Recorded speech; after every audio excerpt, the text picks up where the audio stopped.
Welcome back to the Red Dice Diaries RPG podcast. I'm your host, John, and in this episode I'm going to talk about why I think random character generators are so useful for RPGs.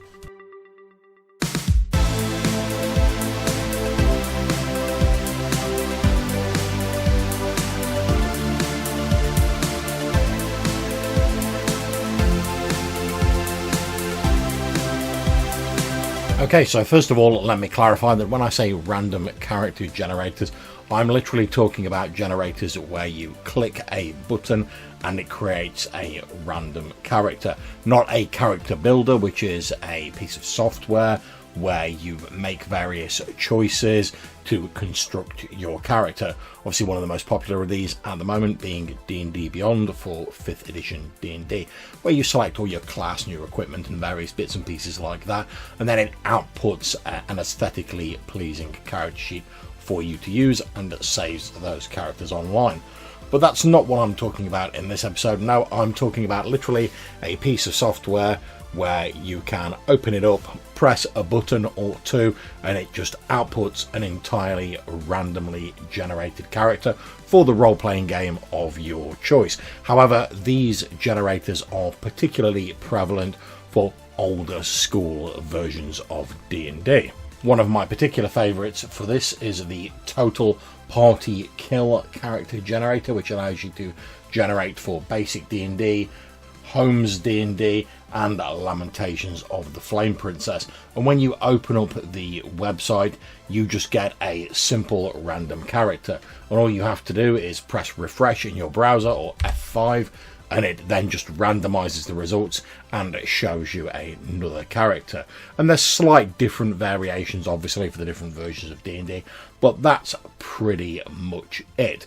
You press a button, it gives you a random character. So for instance here, I've pressed the first one, I've got a cleric, I press it again, another cleric, press it again, I've got an elf, all the stats, all the saves, their starting equipment, what spells they've got if necessary, what hit points they've got at level 1.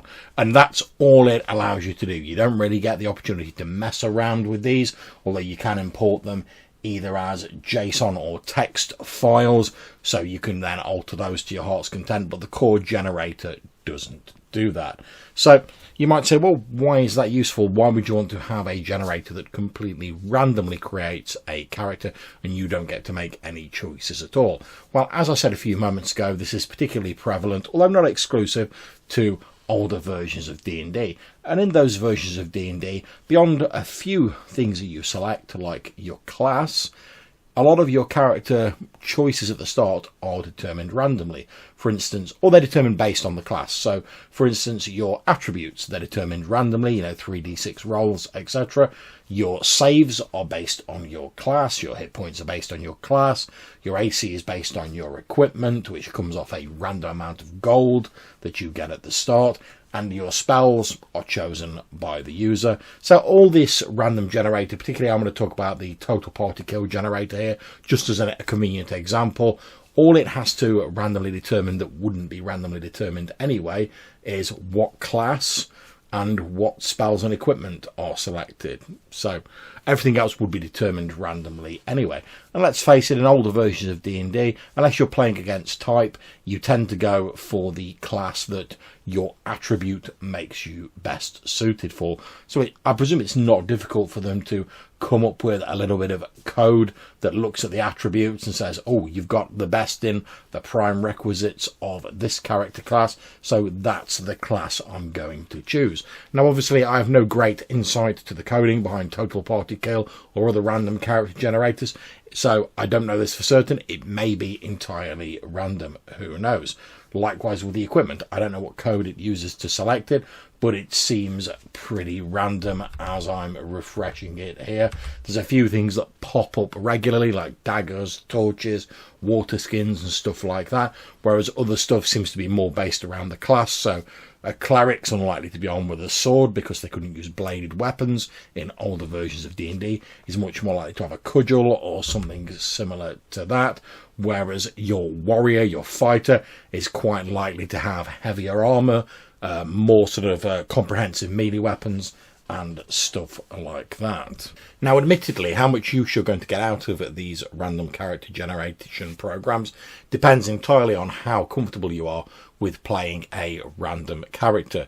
Now, if you're more into the character building game, where you like to have more choices and more options, you're probably not going to get a lot of use out of something like this.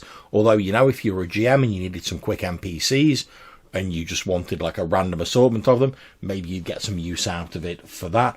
But in terms of creating a player character, if you want more choices, these probably aren't really going to be for you.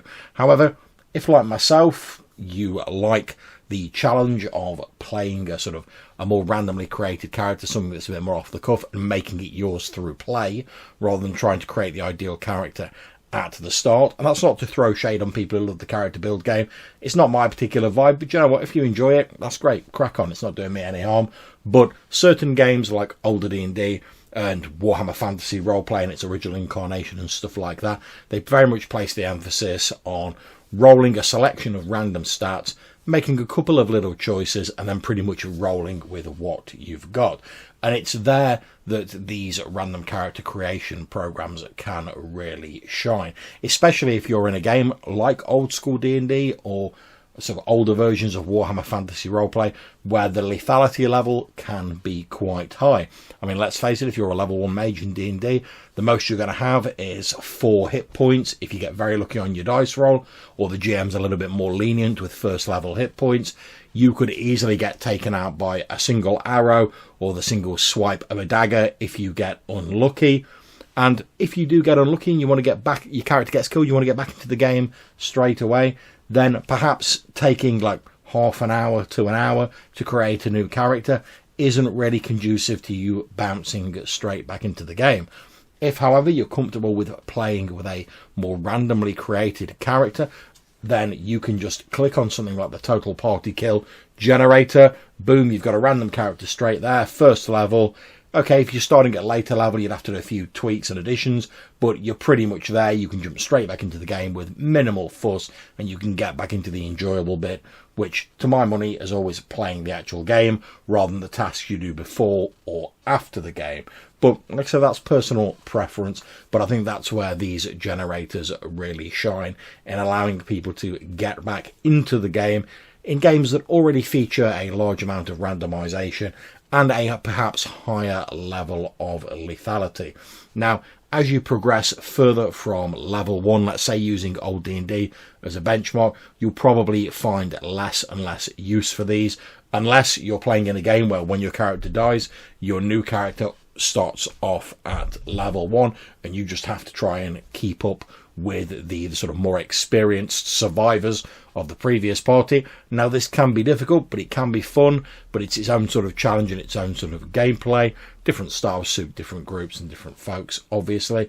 But in that situation, again, yeah, you might just hit the F5 button, boom, there's my new character, off I go to the races, no fuss, no muss, and you can get straight back into the game. The other use for these random generators, as I mentioned earlier, is for the GM. If they need some NPCs in a hurry and they don't have anything detailed. For instance, a lot of old school D&D games like Old School Essentials, which is my OSR retro clone of choice at the moment, will have encounters on their random table where it says, oh, you come across a novice party of adventurers, or you come across an experienced party of adventurers, and that's it. It gives you some details on how you can generate them, and Old School Essentials actually has its own random generator for creating these, but if the retro clone you're running doesn't, you can easily find a random character generator for the older versions of D&D, and with a few quick clicks, maybe, I don't know, maybe you open 4 different tabs in your browser window, you go to the total party kill site, and suddenly you can say to your players, okay, this party consists of a female dwarf with messy clothing, a female thief who also appears a little bit on the scrawny side, an older female elf with very elaborate attire, and a male cleric who appears in the first blush of his youth with elaborate attire who is missing a limb. And all of those details, including the sort of brief physical descriptions, were provided by the generator. I've not embellished anything there other than the way I chose to describe it, and I've got stats for all of those first level NPCs. And to be honest, once you're an experienced GM, if there was supposed to be an expert party, it wouldn't be terribly difficult to make a few additions to this and level up the party appropriately. Or, as I've said, there is the great OSE generators on their website. Again, there'll be a link to all of these in the description, and you can generate NPC parties from there. So there you are. That's my thoughts on why random character generators are, if you're looking for a certain type of gameplay and you're playing a certain type of game with high lethality and a high level of randomization anyway, then they can be a great option for very quickly creating a character, particularly if you have inexperienced players who don't really know what they want to play, or you've had someone who's just lost a character, they've maybe not had time to think about what they want to play yet, or maybe you've just got people who, like myself, they're just willing to run with anything and make it their own in-game. It lets people get into the game quickly. If you've just lost a character, you can bounce back in straight away, barely missing a beat. You don't have to sit out listening to everyone else having fun while you're just sort of jotting down things on a piece of paper. And it can also be useful for GMs in creating NPC adventurers, or even as the basis for more fully fleshed out NPCs that they plan to use later on in the campaign. So if you'd like to get in touch, maybe tell us of your experiences using RPG character generators.